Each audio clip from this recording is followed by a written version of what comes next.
Howdy, folks. So when you were a little kid and you touched a hot surface and you were supposed to learn after touching that hot surface one time that it'll burn you and not to do that anymore? Well, I think Democratic voters are the kids that just kept on touching that hot stove or furnace and never learned their lesson. Take, for instance, the city of Chicago, who has not had a Republican mayor since 1931 and who has remained to this day one of, if not the most racially segregated cities in America. On top of that, violent crime has consistently been sky high, drug problems, all the bad things that you could imagine. But especially in the last decade or so, things have just gone downhill. It was only just last winter that the city of Chicago under Mayor Brandon Johnson raised property taxes on his constituents, in many cases more than 100%. Think about that. Your property tax just doubling overnight. Like, who has that money just lying around? And it wasn't, the rich folks out in the suburbs who got their property tax raised because, well, they're not in Cook County, so Brandon Johnson can't really touch that. And even if it were, they'd be able to afford it or afford to move to a cheaper residency in another part of the state or maybe a whole nother state. But the people that had their property tax raised the most are people that do not have those sorts of resources. And if Brandon Johnson pricing his constituencies out of their homes that they've lived in for 10, 20, 30, 40, 50, 60 years maybe, well, former President Obama decided to come on in and displace a few more of those Chicago residents. The Obama Presidential Center opens to the public in just 1 week. For some, it's exciting. But other local residents say they are still worried about the center's impact on their neighborhood. Have you ever seen Forrest Gump? Remember in Forrest Gump when Jenny went back to the house where she was being hurt and she threw bricks and stones at it? That's what I want to do to the Obama Center. 1 week before the Obama Center opens to the public, Alderwoman Jeanette Taylor and residents of her ward voicing frustration. While folks are romanticizing it and are excited about it, myself and our coalition, we're not. How could I be excited about something that has displaced families in the ward? Fearing skyrocketing rent and property tax increases, residents in Woodlawn and South Shore pushed for a community benefits agreement, but the Obama Foundation rejected a formal arrangement.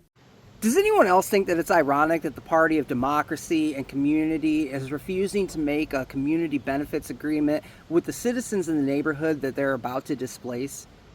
I mean, it's to be expected, but it's still pretty ironic. I want to make something very clear. Just because he's the first black president doesn't mean he gets to scapegoat and not do what's right by our community. Local residents say even before the official opening, they've noticed an increase in rent. They're also worried about a boom for licenses for short-term rentals near the Obama Center. I have the highest amount of Airbnbs in my community because people bought property here and now people are not renting. And so the alternative so that they can keep these properties was turning them to an Airbnb. In an age when buying a home is essentially out of reach for many, if not most Americans at this point, you would think that they'd be trying to do things to make getting into a place to live easier. But here we have yet another example of a Democrat making it harder for people to find a place to live. They talk about the unhoused and homeless constantly, but they're the ones creating these people.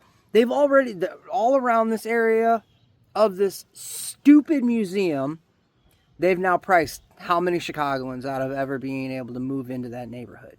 Taylor concedes it's too late to win a CBA for the Obama Center, but she wants City Council to pass a citywide CBA for all major projects. Before the city sells any property to any major developments, they would have a conversation and agreement with the community. Yeah, good luck with that one, lady. If you don't understand yet, the Democrats do not care about you unless you are a part of the wealthy, intelligentsia, college-educated, blah, blah, blah, blah, blah. You don't matter. All the people that they claim to be fighting for all day, every day, ad nauseum, their whole shtick, all of those people, they see as beneath them. Me, myself, they see as beneath them. I didn't go to college. I'm not a part of their fancy social groups. I don't work in corporate America. And simply by virtue of not being a part of those groups or having their little degrees showing that I can jump through hoops to get a job, because of that, they're better than me. They're better than you. They're better than everyone that they think they need to take care of.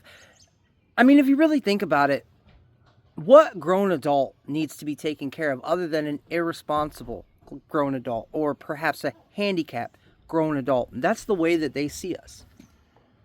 You think you're going to get this community agreement out of them? I think it'd probably be easier pulling out every tooth in someone's mouth. Obama officials have long cited major projected economic impact from the center. 750,000 visitors to the campus annually, $850 million invested in the campus and surrounding amenities. The center says there are 5,000 direct and indirect construction jobs, and it spent more than $210 million on local and diverse partners. Now, as I just said, I didn't go to college, so I don't know, maybe I'm not the smartest man, but by my count, that's over $1 billion they spent constructing this place. And although they said $210 million is going to diverse programs, whatever that means, I can only hope that that is the part that's going to actually help members of the community, but simultaneously pricing out most minority and black Chicagoans from ever being able to live in that neighborhood again. So it's kind of a double-edged sword. And honestly, the, people not being able to live in that neighborhood anymore because it's unaffordable side of the sword seems a little bit sharper. And, they want to tout the jobs, the construction jobs, woo, woo, woo. Yeah, okay, cool. But, those are temporary. The place is built now, so those jobs have now moved elsewhere. The thing that really irks me about this is it's entirely a vanity project. These presidential museums aren't necessary. They're simply built for the vanity of those presidents. Just like kings and pharaohs used to thousands of years ago in Rome and Egypt, they do the same thing.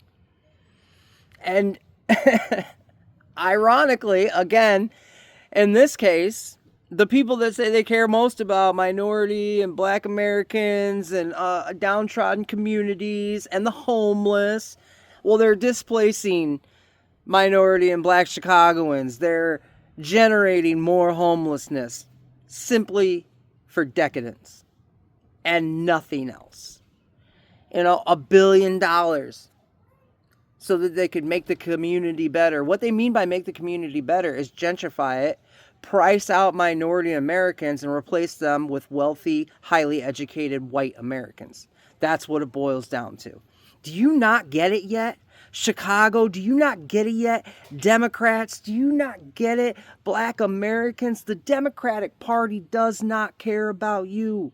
You are a tool until you're in the way, and then you can be swept aside like anybody else. Do you see? Do you see? Do you see? Yes. I see.